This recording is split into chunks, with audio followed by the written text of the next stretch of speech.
안녕하세요. 오늘 이렇게 좀 자다가 깨서 영상을 한번 촬영을 하게 되었는데, 음, 구내염 때문에 이 일반 컨디션이 좀 안 좋아서 발음이 조금 어눌해질 수 있다라는 부분 좀 이해해 주셨으면 좋겠습니다.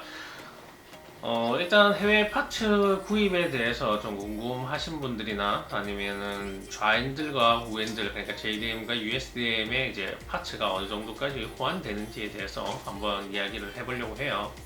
좌핸들과 우핸들 차량 두 개를 놓고 이제 어떤 부품이 쓰일 수 있고 뭐 쓰일 수 없냐를 생각을 해본다면 단순 외장으로 봤을 때를 이제 설명을 한번 해보자라고 한다면 일반적으로 이제 제 기준으로는 전체 도색을 할 때 들어가는 외장에서 좌핸들과 우핸들은 어떤 부분이 다르냐라고 하면 본네트, 뭐 휀다, 범퍼, 뭐 이런 거는 사실 거의 다 똑같아요.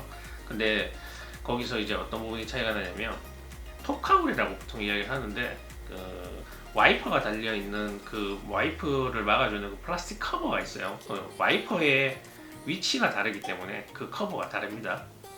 그 와이퍼의 와이퍼 카울의 톱 카울이라고 하는데 그 부분이 좌핸들과 우핸들이 다르고요. 그리고 와이퍼도 다릅니다. 와이퍼가 다른 게 아니라 와이퍼 대가 다른 거죠. 어떻게 보면 와이퍼 대도 좌핸들과 우핸들이 다르고, 그리고 소프라이 기준으로 말씀드리는 건데 얼추 다 비슷합니다. 사실 GS 같은 경우에도 뭐 우핸들 버전인 아리스토가 있고 좌핸들 GS가 있으면 다 그렇게 저도 부품을 구입을 하고 가끔 한 번씩 그런 걸로 인해서 실수도 한 적이 있어서 정확하게 기억을 하고 있습니다. 이제 엔진룸 안에서 이제 다른 파츠들은 무엇이 있느냐, 뭐 브레이크 마스터 실린더 뭐 이런 것부터 해서 클러치 마스터 실린더 뭐 이런 것들이 좌핸들과 우핸들에 있는 파츠가 다르기 때문에 그 부분들이 다릅니다. 그리고 나머지 엔진룸에 들어가는 파츠들은 대부분 사실 거의 공유하신다고 보시면 되고요. 네. 그래도 또 다른 게 있겠죠. 엔진 하네스 이런 것들이 다릅니다. 기본적으로 길이가 다른 거죠. 어떻게 보면. 왜냐하면 운전석과 조수석이 이제 좌우로 바뀌어 있기 때문에 하네스의 길이 또한 조금 다르다고 보시면 돼요. 그 밖에 길이만 다르냐, 또 길이만 다르지는 않아요. 예, 그 북미로 판매된 부분은 뭐 어떤 다른 추가적인 배선이 있을 수도 있고, 일부 내수형으로 판매된 버전은 또 다르게 뭔가 지금 선이 좀 다를 수가 있고, 약간 그 정도의 또 차이는 있고요, 분명히. 그리고 실내 인테리어로 보자면 실내 인테리어에서는 이제 우리 쉬프트 쪽에 있는 그런 패널들, 그리고 인테리어 패널들이 좌핸들과 우핸들이 분명히 다르겠죠. 왜냐면은 방향성이 이렇게 다르잖아요, 좌핸들과 우핸들이. 그래서 실내 인테리어 패널이나 이런 거가 다르고, 쉬프트나 그 아래에 들어가는 어떤 미션이나 그리고 구동축이나 이런 부분에 대해서는 거의 동일하다고 보시면 됩니다. 물론 이제 US 스펙과 이제 JDM 스펙이 이제 다르는 부분들은 어떤 특정 기업이라던가, 그러니까 케이스, 디프 같은 경우에는 디프에 있는 어떤 인지수는 똑같은데 안에 들어가는 이제 기업이가 다르다던가 그런 이제 부분들이 있죠. 그러니까 외장형으로 우리가 눈에 보이는 어떤 수압을 진행한다거나 그런 부분에 대해서는 파츠가 거의 비슷하다고 보시면 돼요.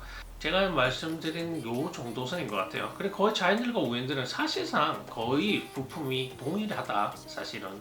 근데 이제 뭐 예를 들어서 우핸들 차량을 좌핸들로 개조를 하겠다라고 했을 때는 일이 생각보다 좀 커지는 편이죠. 왜냐면은 핸들의 방향을 바꾸기 위해서는 뭐 스티어링 렉부터 시작해서 그에 관련된 파츠들이 전부 다 따라와야 되고요.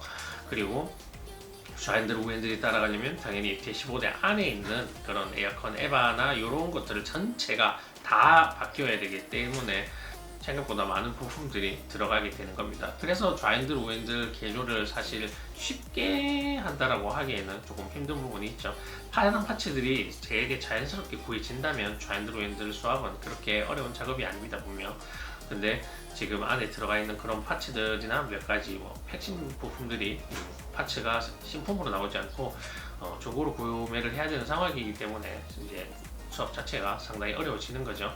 그래서 실질적으로 이제 내수형과 이제 외수형으로 판매된 모델 좌핸들 우핸들이 있는 경우에는 파츠가 생각보다 구하기 쉬운데 단점이 좀 있더라고요. 제 경험으로 인해서는 좌핸들 같은 경우에는 부품이 미국에서 이제 현행에서 많이 판매되고 있는 차량이면 부품 구하기가 훨씬 쉬워요. 가격도 심지어 더 싸고요.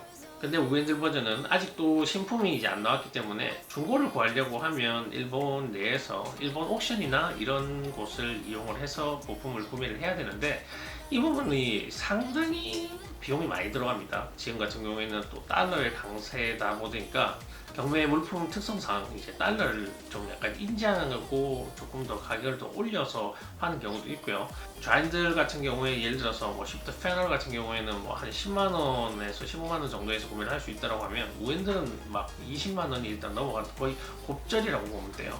그리고 뭐 다른 파츠들 좌핸들은 예를 들어서 지금 이베이에서 검색을 하면 새 부품이 나오는데 우핸들 같은 경우에는 단종이 돼서 일본 옵션에서 구해야 되냐고 하면 신품 가격을 훨씬 뛰어넘는 중고 가격이 막 그런데도 불구하고 상태가 조금 안 좋더라도 그런 거를 구매를 해야 되는 그런 좀 안 좋은 상황이 좀 있더라고요. 어쨌든 제 기준에서 이제 수프라나 뭐 이런 차종을 보면 우핸들 부품이 훨씬 비싸다. 그래서 지금 제가 가지고 온 그 노란색 차량을 지금 거의 다 지금 한 90%, 95%까지 구매를 지금 거의 다 끝낸 상황인데 들어간 지금 1년 상간에 들어간 비용이 너무 엄청나다고 볼 수 있어요. 그건 나중에 제가 한번 공개를 한번 해드릴 거고요.